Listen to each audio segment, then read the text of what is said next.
Hey guys, it's Ice again. Got a review for today on the Benchmade 275 Adamas folder. I'm going to go through the stats real quick, then I'll get into my observations and opinions. The overall length is 8.7 inches. The blade length is 3.82 inches. The blade thickness is 0.16 inches. Blade material is a D2 tool steel. Hardness to 60 to 62 Rockwell. And it's a drop point blade with a flat grind and a black finish. This is the serrated version. The handle length is 4.88 inches. The handle thickness is 0.73 inches. It's huge. The handle material is tan G10 with blacked out stainless steel liners.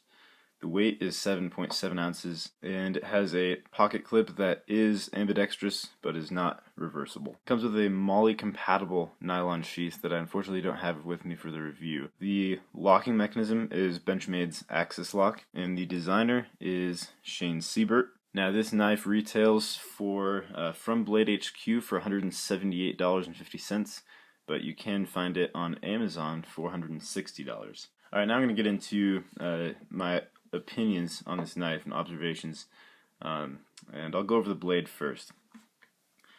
This blade is considered a drop point, but it is a tactical drop point, and you might ask what makes a drop point tactical. Primarily the swedge. A lot of drop points don't have a top swedge up here. The swedge simply makes the blade a bit better for puncturing, for piercing through materials. Which is of course very important in a tactical situation. However, being a drop point, it still has that very durable build of a hard use knife, and that is exactly what the Adamas is. It's a hard use folder. Now in this video I'm also going to address some sort of controversy between the knife community about the subject of hard use folders. I'll get into that later in the video. This blade is, it's pretty thick, but considering its strength, it's definitely not a huge stock of steel. It is very strong for how thick the blade is. So they definitely didn't go overly thick on the blade, but what really makes this blade strong, you'll notice, is how far down the flat grind starts. So if you look at where the grind line is, in the blade profile, it's more than halfway down. So there's about a 45% flat ground blade. And what that does is it basically just makes the grind angle very obtuse. That makes it very durable. So this blade is never going to chip on you, especially because it's a D2 tool steel. This blade is very strong, very capable in terms of lateral stability.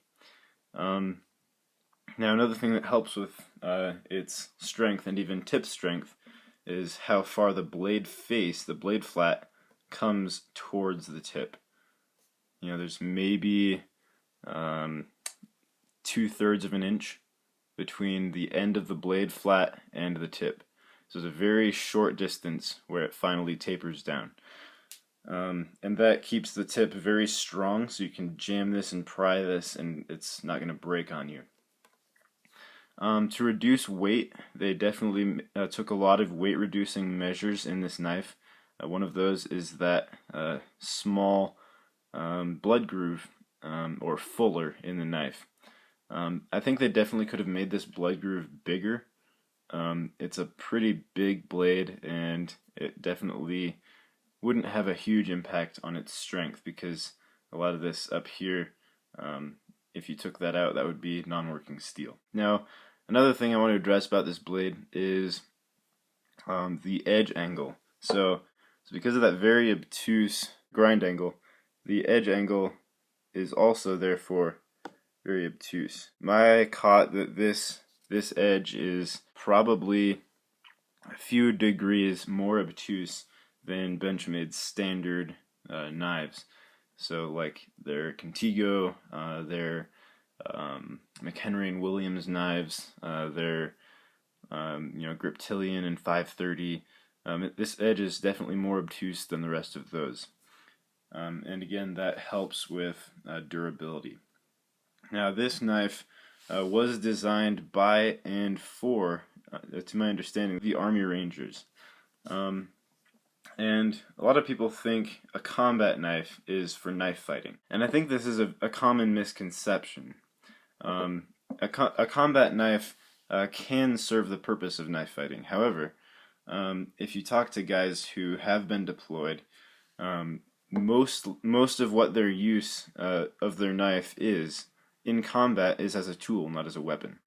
Maybe cutting away a tourniquet, or like cutting away a blown out tire from the wheel of a Humvee or something of that nature. People just assume that combat means knife fighting. I've never been in the military, but I can say with more or less certainty that the majority of the use of a combat knife, even in combat, is as a tool. And so that's why they chose D2 tool steel. That's why they chose such a obtuse grind. They don't need a very sharp knife because they're not going to be looking for very fine tasks. This coating was sort of necessary on this blade because D2 isn't a stainless steel. So now I'm going to go over the steel. D2 tool steel is definitely not considered by most to be a super steel, but don't get me wrong, it is a very tough steel. Very good edge holding capabilities, good wear resistance, and good lateral strength. The chemical composition of D2 tool steel is 1.5% carbon. To give you new people some perspective, 420 is usually considered a high carbon steel, and that only gets up to 0.5 to 0.7%. So this is 1.5 to 1.6%. So this is extremely high carbon for blade steel. Definitely has the carbon content of a lot of steels in the super steel class. But one of the things that sort of softens the steel down is its chromium. It has 11.5 to 12% chromium. Now, if you watch my channel, you'll know that 11% free chromium is what is needed to be a stainless steel. So if there were no carbon in this blade, this would be a stainless steel. But of course, then it wouldn't be steel because there's no carbon. So the presence of carbon obviously forms carbides, and carbides eat up a lot of the chromium. So that 12% chromium with that high percent of carbon, a lot of that chromium is being eaten up by carbides. So even though this steel does have a lot of chromium, it's definitely not stainless. It does have a lot of carbides because it has, of course, all that chromium, and then it has 1% vanadium and 0.9% molybdenum, which are both carbide formers. So chromium, vanadium, molybdenum, all those are carbide formers, and it has a lot of carbon, so that means it's going to have a lot of carbides as well. But this steel is very stain resistant, corrosion resistant. This is a lot more corrosion resistant than CPM M4, for example, even though they are both sort of considered tool steels to a degree. This one has far better corrosion resistance. So a lot of people classify this as a semi-stainless steel. So I thought you guys would enjoy that. And hardening up to 62 Rockwell is primarily because of that high level of carbon. Now, because it's only a semi-stainless steel, that's why they had to put this black coating on it. This black coating is not a DLC. It's not listed anywhere on Benchmade's website. It's not listed on Blade HQ or anywhere else. This looks like one of Benchmade's older coatings, but it definitely is very tough. The owner of this knife has hard used it quite a bit. You can tell by all the scratches and using it to pry something there, and it's a very hard use coating, so it's not going to wear off easily. I know the guy who owns this knife, and he does not use it lightly. Let's just say that. So that being considered, the coating is still looking pretty good, which means it's pretty tough. Another interesting thing about this coating is that it is very precise. The grind line is a very fine line. Same with the fuller in here. Same with the plunge line. right there. The swedge, all the swedge lines, the spine. You can tell the texturing of the blade stock before it was coated, which means this is also a relatively thin coating. That blade stock texturing is very similar to something like this. You see those vertical lines appearing. This is one of Benchmade's bare steel blades, uncoated blades. And so you can sort of still see that texturing over the coating. Now, the other great thing about this coating is that it does it is very even, and it does allow for very precise marking. So this Benchmade logo right here, it's smaller than most. To give you a reference point, this is sort of the average Benchmade logo size on their knives. Even on another one of their black coated blades, the Triage, you can tell this one is definitely a lot bigger of a logo. So I just wanted to point that out. I think mostly because of the fuller, and they didn't want to have laser etching going into that fuller and getting janked up. So it is capable of taking a very fine etching. You can see Benchmade, their butterfly logo, USA, and the model number 275. Now if you go to the other side, pay attention to these two. These are the ones that actually come on the knife. There's the Siebert logo, and I'm not sure if the camera will pick this up as easily, but you can see all three lines around the Siebert logo very clearly in the coating. So it is very precise. There's the D2 label, patent number, and this is an etching that did not come with the knife. Now, the owner of this knife, one of my buddies, he's in the Air Force, so he had this etched on, and he said it used to be a bit clearer, but as you can see by all those scratches, he screwed it up by cutting through some very abrasive material. Another thing I want to point out is how incredibly perfect this edge centering is. It's very surprising to me that they were able to achieve such great edge centering on a hard use knife. I think that may be because of the obtuse angle of the terminating edge. But everything is almost exactly identical. This knife has been touched up a little bit. This is one of my customer's knives, so I'll be sharpening it after the video. I just wanted to show you guys exactly what the original edge looks like after use. And you can see the edge is more or less the same width on either side. There's no huge difference or discrepancy in the edge centering. And there really is in some of Benchmade's other knives, even in this price range and above this price range as well. Now, this is the serrated version. These are Benchmade's standard serrations. They don't dip into the knife quite as much as a lot of Benchmade's other serrations. They sort of come a little bit closer to the terminating edge of the fine edge of the knife. Now let's take a look at the edge alignment. And you can see the serrations actually do align with the grind line of the knife. Great job Benchmade on that. Benchmade has had issues with that in the past with some of their other knives. Glad to see it's not on this knife. Now, this knife does have a very acute, very sharp tip. I think most of that is because of the swedge and because of the angle. You'll notice the blade profile is a pretty beefy profile. However,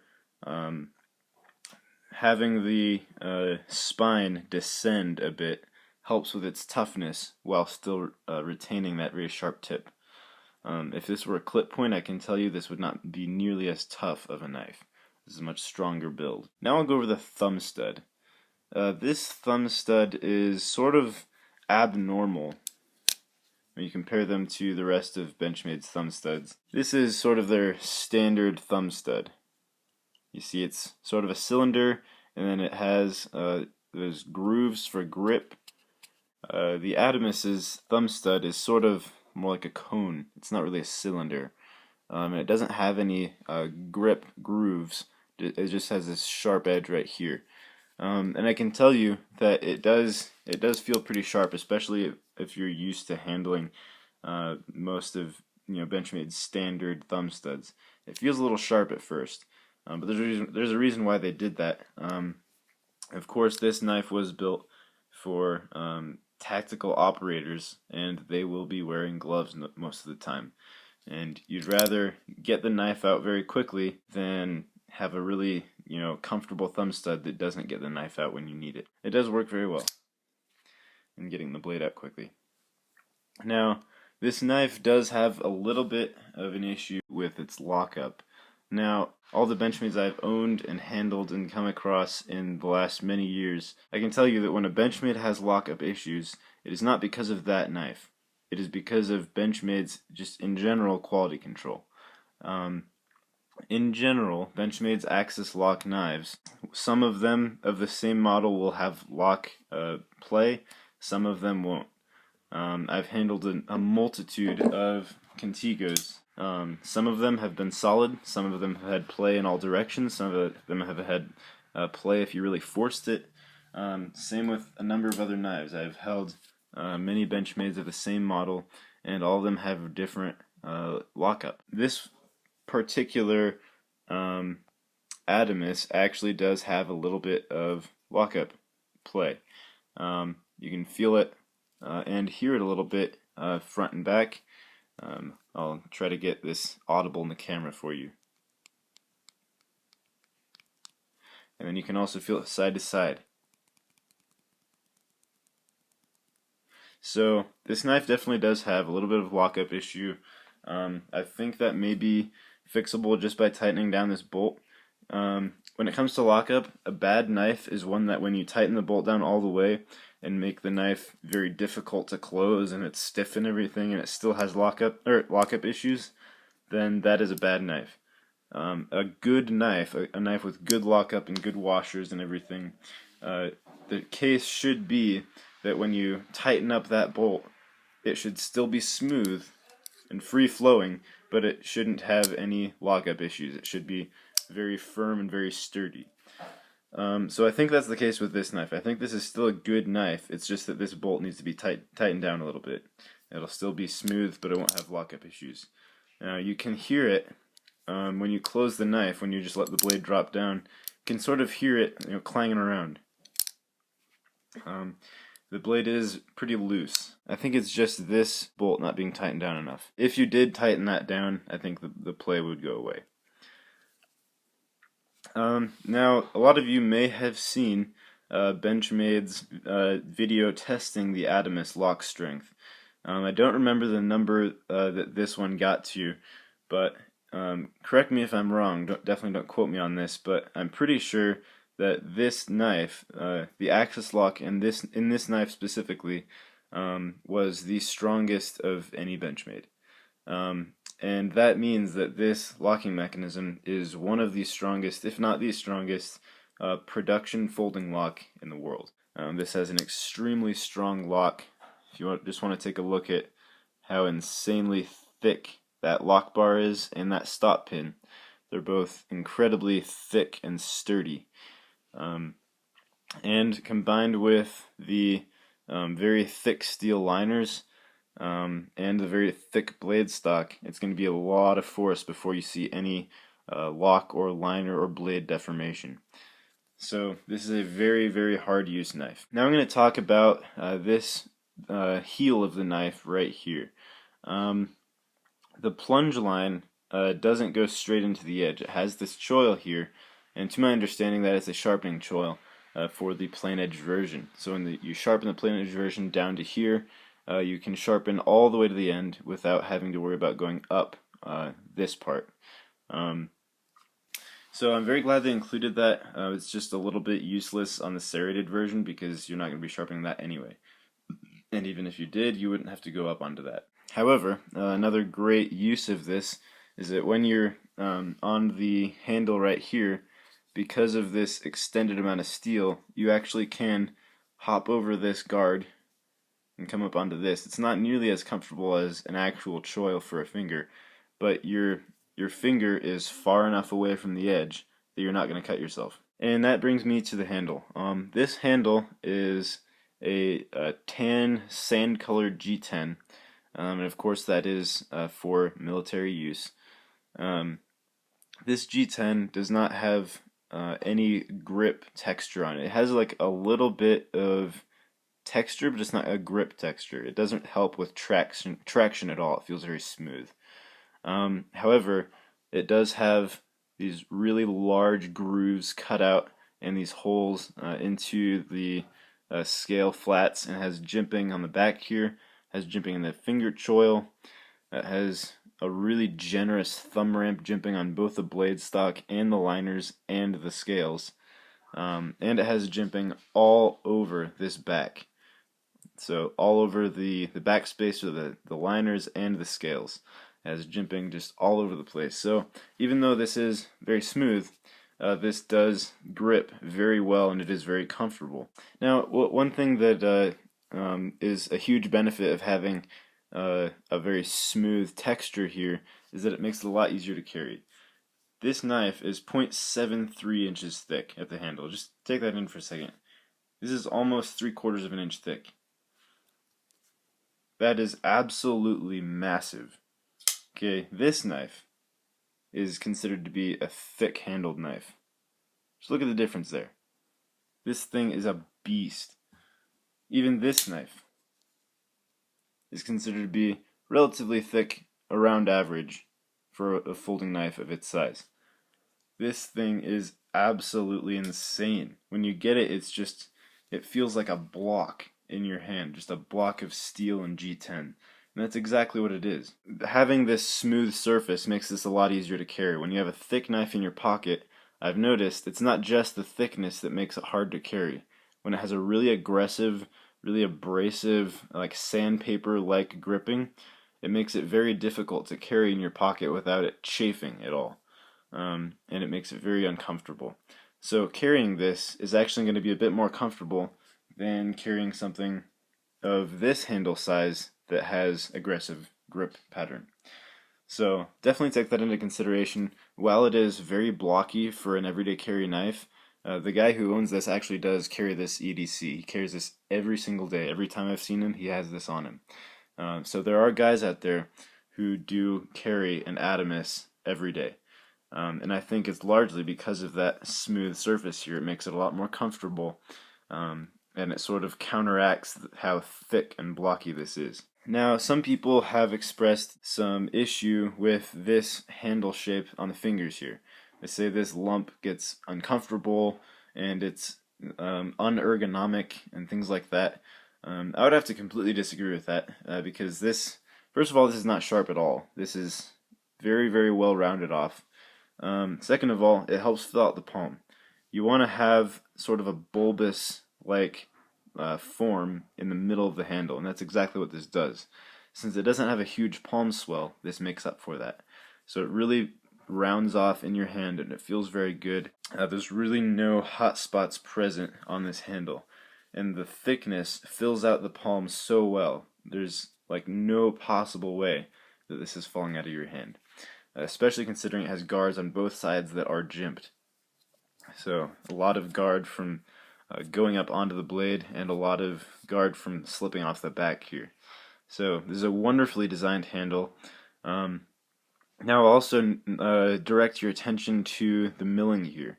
This milling is not pointless. This milling is not for aesthetic purposes. Same with these grooves. These are for grip. This is for weight. By milling out these holes in both the G10 and the steel, they didn't have to go with such extreme skeletonization. A lot of over-skeletonized liners tend to be very weak, so by going with both the G10 and the steel, they remove the same amount of weight, but they keep the strength of the steel, because steel is obviously much stronger than G10. So it was a brilliant design by Siebert to remove material from the handle scales as well, so that he can keep the strength of the steel. Now you'll notice the holes of the milling in the steel actually are larger than the holes in the milling of the G10. And the wonderful thing about these liners is that they are black coated. And the main purpose for that is not just aesthetics, but corrosion resistance. The only uncoated parts of this knife are the lock bar, the tang, and the edge. Everything else is coated, so you're not going to have to worry if you drop this knife in a river or anything like that. Now, one last thing I want to talk about with this handle is the pocket clip. Now, this pocket clip is unfortunately black coated. Now, I realize the reason they did that was, of course, for the performative function of it. Of having a black coated clip, it is much more discreet, especially for people who are carrying this in service. It is a deep carry pocket clip, meaning there's less than a centimeter between this and the end of the knife, so it does ride very low, and I do actually prefer deep carry pocket clip. It is wonderfully ambidextrous. I'm glad they did that. I maybe would have preferred if they had also a tip down version. I know there are some guys who do prefer that. Now, of course, this knife also comes with a sheath, and that is a MOLLE-compatible nylon sheath. I'm very glad that they did include the sheath. I mean, think about it, this is an awesome deal for $160. You're getting a really high quality nylon sheath, and you're getting an incredibly hard use knife.